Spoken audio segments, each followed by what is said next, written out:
सभी भक्तों को जय बाबा की। एक बार फिर मैं आप सभी भक्तों के समक्ष उपस्थित हुआ हूँ भक्ति सागर पंचद्वार बराड़ा धाम चैनल के माध्यम से। देखो, इस दुनिया में हर प्रकार की जाति और धर्म में रहने वाले लोग रहते हैं। सबकी अपनी अलग अलग विचारधारा है। कोई भगवान को किसी स्वरूप में पूजता है, मानता है, तो कोई भगवान को किसी स्वरूप में पूजता है, मानता है। जैसे हिंदू, मुस्लिम, सिख, ईसाई मानते सभी भगवान को ही हैं, उसी ईश्वर को मानते हैं, उसी परमात्मा को मानते हैं जो निराकार है। और निराकार के स्वरूप में ही एक साकार में भी इस पृथ्वी पर कोई आया है धर्म को स्थापित करने के लिए, जिसकी आपको पहचान नहीं है कि वह इंसान कौन है। जैसे अन्य युगों में कोई ना कोई दैविक शक्ति पृथ्वी पर प्रकट हुई, किसी न किसी इंसान के स्वरूप में युग परिवर्तन हुआ, धर्म की पुनः स्थापना हुई। जब जब अधर्म बढ़ता है तब तब धर्म की पुनः स्थापना होती है। और लास्ट टाइम में, कहने का मतलब ये है, लास्ट टाइम का मतलब ये कि जैसे शिव के 3 स्वरूप हैं, उसी 3 स्वरूपों के लिए ये 3 युग का निर्माण हुआ। सतयुग, त्रेता युग, द्वापर युग। कलयुग नहीं था, कलयुग का कोई महत्व ही नहीं था, कोई जिक्र ही नहीं था। लेकिन उसी शिव ने 2 पहलू तैयार किए हैं, एक तरफ देवी देवता और एक तरफ राक्षस। वो इसलिए कि इंसान अगर भगवान की भक्ति करेगा, मतलब जिसने दुनिया की संरचना की है उसकी भक्ति करेगा, देवी देवता के माध्यम से करे या डायरेक्ट स्वयं शिव की करे, तो ये अन्य युगों के हिसाब से मैं बता रहा हूँ। लेकिन अब तो आपको ये भी अधिकार नहीं है कि आप देवी देवता की भक्ति करो। अब आपको अधिकार है डायरेक्ट शिव की करने की, इसलिए सतयुग आएगा। तो मैं आपके चौथे युग का वर्णन कर रहा हूँ, कलयुग का। कलयुग के बारे में बता रहा हूँ कि कलयुग कैसे बना। देवी देवताओं को स्वर्ग मिल गया, राक्षसों को भी कुछ चाहिए, तो राक्षसों को नरक लोक दिया गया। लेकिन नरक लोक में कौन काम करता है? वही शिव करते हैं अपने स्वरूप में। इंसानों के किए हुए कर्मों को काटते हैं, मतलब आत्मा जो बुरी हो चुकी होती है वही वॉशिंग चलती है नरक लोक में।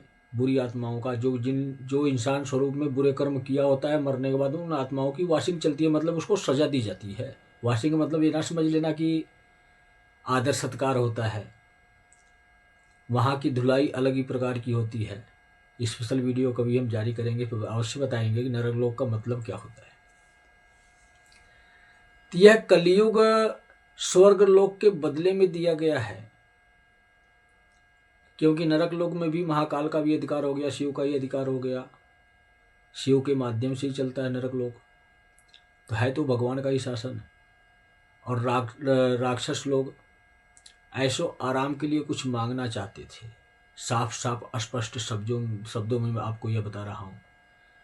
जैसे जैसे देवी देवता स्वर्ग लोग में ऐश करते हैं, आराम करते हैं, तो वैसे ही राक्षस भी मांग रहे थे शिव से कि हमें भी दीजिए स्वर्ग लोक, हमारे लिए भी बनाइए, हम भी ऐशो आराम करेंगे बुरे कर्म करने के बाद भी। लेकिन शिव ने राक्षसों को बेवकूफ़ बना दिया। उन्होंने ये बोला कि कोई बात नहीं, 3 युग बने हैं तो चौथा युग भी आएगा, और चौथा युग ये आप लोगों के लिए होगा। जैसे स्वर्ग लोग हमने देवी देवताओं को दे दिया, तो नरक लोक में जहाँ से यात्रा पूरी होती है नरक लोक की, बुरे कर्म के द्वारा मृत्यु लोक, जो ये इंसानों का शरीर बना है परमात्मा की शक्ति से बना है, उन्हीं की शक्ति से चलता है। और इसी शरीर के कर्मों के आधार पर हमें 2 जगह की यात्रा करनी होती है, एक स्वर्ग लोक की, एक नरक लोक की। तो हमारे ऊपर ही राक्षसों का अधिकार हो गया। शिव ने बोल दिया कि कलयुग में इन इंसानों को अगर तुम परिवर्तित कर लोगे तो हम स्वर्ग लोक नष्ट कर देंगे, हमेशा के लिए नष्ट कर देंगे। देवताओं को भी के पास भी स्वर्ग लोक नहीं रहेगा। इसलिए राक्षसों के अधीन हम आते हैं। कलयुग चौथे युग का निर्माण इसलिए हुआ और इसीलिए आपको तीसरे युग में कृष्ण ने संकेत दिया, यदा यदा ही धर्मस्य। मतलब ये कि जब जब अधर्म बढ़ेगा तो उसकी सुरक्षा करने के लिए स्वयं शिव की इच्छा से किसी न किसी इंसान को माध्यम बनाकर धर्म की रक्षा की जाएगी और उसके आधार पर इंसान सुरक्षित होंगे। इसीलिए ये शब्द उन्होंने आज के लिए बोला था कि किसी भी घमंड में ना रहना। कलयुगी इंसान, कलयुगी इंसान का मतलब राक्षसों के हिसाब से जीवन व्यतीत करने वाला इंसान, घमंड में ना रहना कि तुम्हारा युग चल रहा है, कलयुग चल रहा है तो तुम्हारी मनमर्जी चलेगी। मनमर्जी सिर्फ एक की ही चलती है, वो शिव की चलती है और वह पृथ्वी पर आ चुके हैं, इंसान स्वरूप में आ चुके हैं। यह बताने के लिए आ चुके हैं, यह समझाने के लिए आ चुके हैं कि जो असहाय गरीब लोग हैं अब उनकी सुरक्षा सबसे पहले होगी। मतलब ये कि हमने आप लोगों को समझाया बताया कि आप अपने हक के लिए लड़ना सीखो। किससे? सरकार से। और सरकार आपको कैसे कैसे लूट कर खा रही है, इससे आपको क्या नुकसान हो रहा है, यह आप लोगों को पता होना चाहिए। आप लोग अज्ञानी हो, आप लोगों को समझ नहीं है इसलिए कि आप कलयुग में जी रहे हो। जैसे कि आप पुराने ज़माने में एक बार जाओ, थोड़ा सा, ज़्यादा एडवांस जाने की जरूरत नहीं है, कुछ समय पहले चले जाओ, 20-30 साल पहले चले जाओ। आप 20-30 साल पहले भी धन आपका आपके घर में रहता था और आप एक अमीर इंसान होते थे। लेकिन आज आप क्या हो? मान लिया आपके पास कोठी है, बंगला है, कार है, बिजनेस है। ये हाई क्लास के लोगों के लिए बात कर रहा हूं मैं, जो दुनिया में कहते हैं कि हम अमीर हैं। आज आपके पास धन नहीं है, आज आप निर्धन हो, आज आप फकीर हो। दिखावे का आपके पास फैक्ट्री चल रही है, बिजनेस चल रहा है, लेकिन आप फकीर हो। कैसे फकीर हो? सरकार ने आपको फकीर बना दिया। कैसे बना दिया? लोन की सुविधा दी सरकार ने। लोन आप लेते हो, कमाते हो, सरकार को देते हो, किस्त स्वरूप में देते हो, 1 गुना नहीं 4 गुना देते हो। और नहीं दे पाते हो कि आप तो आपकी सारी संपत्ति जब्त कर ली जाती है। मतलब आपके पास जो धन था, जो पूंजी थी, उसको आपने किसी बिजनेस में इन्वेस्टमेंट कर किया, उसको बढ़ाने के लिए।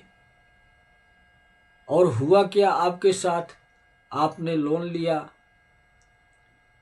और जितना कमाया सरकार को दिया और बढ़ाने की कोशिश में, लेकिन और आप घटते चले गए, फकीर होते चले गए। आपकी जिंदगी तो रोड पर आ चुकी है। सिर्फ दिखावे का नजरिया है सबका कि अमीर लोग हैं, और अमीर लोगों का लोन भी माफ हो जाता है। क्यों हो जाता है? कलयुग की शरण में रहते हैं, 2 नंबर की कमाई करते हैं। लेकिन यहीं पर आप एक गरीब इंसान में जाकर देखो, एक गरीब की क्या हालत है। पहले गरीब के पास जितना भी था, पूर्ण था, उसके लिए पर्याप्त था। वही 20-30 साल पहले आप सोच कर देखो, किसी का देना नहीं था। और आज गरीब क्या है?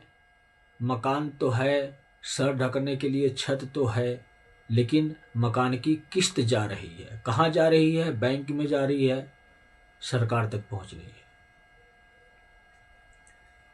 वहां पर भी आप कर्जदार हो।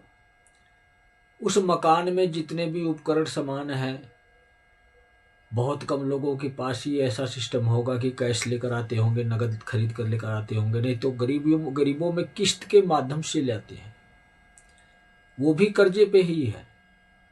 खाने के लिए घर में दाने नहीं हैं, लेकिन समाज में दिखावा करना मजबूरी बन गया है। कलयुग की यही देन है। सुख सुविधा सारी चाहिए आज के समय के अनुसार, लेकिन कमाई का साधन कुछ भी नहीं है। सभी बेरोजगार फिर रहे हैं इस दुनिया में, गरीब आदमी जितने भी हैं। तो क्या करेंगे फिर? जब इंसान की पूर्ति नहीं होती है तो वह इंसान चोरी करता है, बुरे कार्य करता है, 2 नंबर के कार्य करता है, जहाँ से आमदनी जल्दी आ सके। यह अधर्म पाप एक हिसाब से समझो तो बढ़ाया जा रहा है।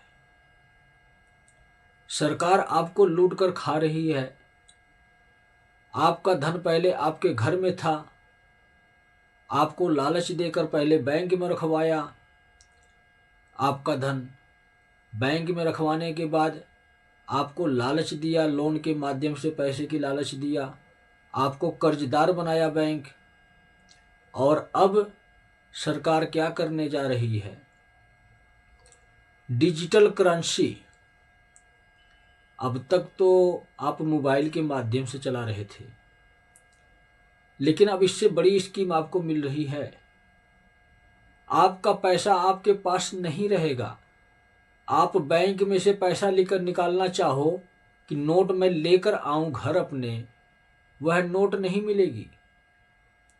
मशीन के द्वारा पैसे भेज सकते हो, लेकिन आपको नोट बैंक से मिलना बंद हो जाएगी। मतलब आपका धन आपके पास बिल्कुल भी नहीं जाएगा, वह सरकार के अंडर रहेगा। सरकार यही चाहती है कि अभी तक तो आप फकीर थे, एक निर्धन व्यक्ति थे, तो अब उस निर्धन व्यक्ति को अपने घर में से निकालकर रोड पर बिठा दिया जाए। मतलब ये सरकार आपको खाने को देगी तभी आप खाओगे। सरकार चाहेगी कि आप अपना पैसा ना निकाल सको, ना ट्रांसफ़र कर सको। आप ट्रांसफ़र भी नहीं कर सकते, निकाल भी नहीं सकते। तो यह डिजिटल करेंसी के नाम पर आपको बिल्कुल भिखारी बना दिया जाएगा। यह है कलयुग की डिजिटल करेंसी। मतलब ये आप आज़ाद नहीं हो, गुलाम हो। किसके? सरकार के। सरकार जो चाहेगी वही करोगे। तो सरकार किस प्रक्रिया से कैसे कैसे लूट के खा रही है, सरकार को भी तो कोई चला रहा होगा। यह जितनी तकनीक आ रही है, यह सब कलयुग की देन है। कलयुग हर सरकार को, कर्मचारियों को, सभी कार्यकर्ताओं को कलयुग चला रहा है। हम इंसानों को भी कलयुग ही चला रहा है कि हमारी बुद्धि भ्रष्ट हो चुकी है, हमारा दिमाग काम नहीं करता है, और ऐसा हम विवश हो जाते हैं। हमें लगता है कि हमारे लिए ये सुविधा मिल गई, आसान कार्य हो गया, और हम आकर्षित हो जाते हैं उस सुविधा पर। हम उसका विरोध नहीं करते हैं सरकार के प्रति, और सरकार मनमाना अपना कार्य करती रहती है, जिससे नुकसान गरीबों को होता है। आज गरीब इतना असमर्थ है कि मैं क्या बताऊं, सब मैं जानता हूं, और इसीलिए दुनिया पलटी होने पर आ रही है। अमीर गरीब होंगे, गरीब अमीर होंगे, क्योंकि गरीब के मन में ही भगवान बसते हैं। अमीर को तो अपनी सुख सुविधाओं पर भरोसा होता है कि मेरा जीवन निकल जाएगा, मेरे पास पैसा है, और गरीब को भगवान पर भरोसा होता है। तो अब भगवान गरीबों की सबसे पहले सुनेंगे। इसीलिए आपको इससे पहले जो वीडियो दी गई राम राज्य की, कि राम राज्य आएगा, तो राम राज्य इसी प्रकार आएगा। एक समान हर किसी को देखा जाएगा। मतलब एक नज़रिए से हिंदू, मुस्लिम, सिख, ईसाई कोई भी हो, सभी इंसान होंगे। किसी के शकल पर नहीं लिखा होता है कि यह इंसान इस जाति और धर्म का है। शकल पर सिर्फ इंसान लिखा होता है कि यह इंसान, यह शरीर सिर्फ एक ही प्रजाति का है जिसका नाम है इंसान, और इंसान का धर्म होता है इंसानियत। बस यही दो सीमा होती है। तीसरे नंबर पर तो भगवान मिल जाते हैं उस इंसान को। जब भगवान मिल जाते हैं तो उसका जीवन सफल हो जाता है। तो मैं यही कामना करूँगा कि आप जाति और धर्म के नाम पर ना लड़ें। अगर आपको लड़ना है तो अपने हक के लिए लड़ें, जो आपके लिए फायदेमंद हो। जो आप अपना हक किसी और को खिला रहे हो, नेता मंत्री पदाधिकारी को खिला रहे हो, सरकार तक पहुंचा रहे हो, तो आप अपने हक के लिए लड़ो। जो आपका हक है आपको मिलना चाहिए, और नहीं कोई देता है तो हमारे अंदर वो ताकत होनी चाहिए कि हम खुद छीन कर खा लें अपना हक, क्योंकि हम अपनी कमाई से कमाए हैं। हमारी कमाई खाने का कोई दूसरा अधिकारी नहीं है। यही सत्य है दुनिया का। तो हमें कुछ करना होगा। हमें आपस में नहीं लड़ना है, हमें अपने हक के लिए सबको एक होकर अपने ही राजा से ही संघर्ष करना है, सत्य की जीत के लिए। ये असत्य की दुनिया चल रही है, युग परिवर्तन चल रहा है। अब हम कुछ भी सत्य के लिए, अपने हक के लिए एक कदम बढ़ाएंगे तो 4 कदम बढ़ाने वाले हमारे साथ और लोग भी आएंगे, और सत्य की जीत होगी, धर्म की पुनः स्थापना होगी, जहाँ पर सभी इंसान एक समान होंगे, सभी इंसान सुखी होंगे, किसी के अंदर कोई छल कपट नहीं होगा। तो आप लोग समझ गए होंगे मेरी सोच क्या है, मैं दुनिया कैसी बनाना चाहता हूँ। मैं चाहता हूँ तो सिर्फ इतना ही चाहता हूँ कि आपका जीवन सुखी हो जाए। आपका मतलब जितने लोग दुनिया में परेशान लोग हैं, दुखी लोग हैं, गरीब लोग हैं, इन सभी लोगों का जीवन सुखी हो जाए। अमीर तो अपना काम चला लेता है बड़े बड़े लोन लेकर, और गरीब लोन अगर मिल गया उसको तो लोन की किस्त भरते भरते परेशान हो जाता है। तो आपको लोन लेने की आवश्यकता ही ना पड़े, आप अपनी कमाई से अपना घर मकान बना सको, अपनी कमाई से अपनी ज़रूरतें पूरी कर सको, आपको किसी से मदद लेने की आवश्यकता ही ना पड़े। सिर्फ मेरी इतनी ही सोच है कि अपने हक के लिए लड़ो। तो सभी भक्तों को जय बाबा की।